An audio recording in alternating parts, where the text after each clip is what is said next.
jumping in with more deployments now. It's the more US war assets that are being deployed to shield Israel. We are being told USS Eisenhower aircraft carrier has been deployed. It's the missile defense, Patriot missiles that are also being deployed now by USA. America is clearly moving.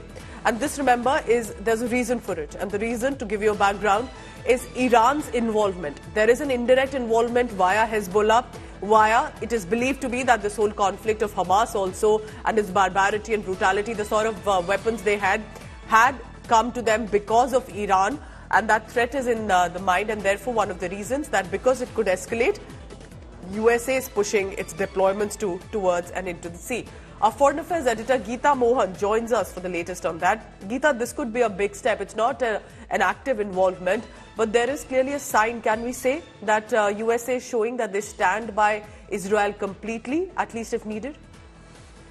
Well, absolutely. There is no doubt about the fact that that the United States of America is completely with Israel and has stood by Israel, not just in terms of words, but in terms of actions. Look at the kind of weapon systems, ammunition that flew into Israel from America, as also the fact that they have their aircraft carriers there in the waters to ensure that should there be an escalation, that they will have enough airstrike capability. And that's the reason why the United States of America is in the region in full force. Having said that, there have been meetings that Biden conducted yesterday and the day before. And in those meetings, there was a clear consensus. And these were meetings with various other leaders, including Britain, Germany, France, Italy, who are all in many ways supporters, but also stakeholders when it comes to peace in the region.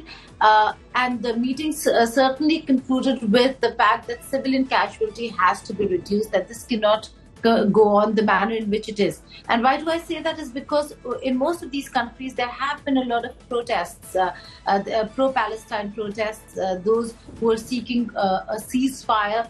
So they are quite aware of what really is happening over here, and therefore the call for reduction in civilian casualty. We're also given to understand that President Biden spoke with the Pope, and they also discussed the need to prevent the escalation that is ongoing right now. So this is even as Israeli forces are preparing themselves for a ground offensive. The airstrikes itself has caused massive destruction in Gaza, as also now in West Bank. There have been attacks there and the Jenin refugee camp.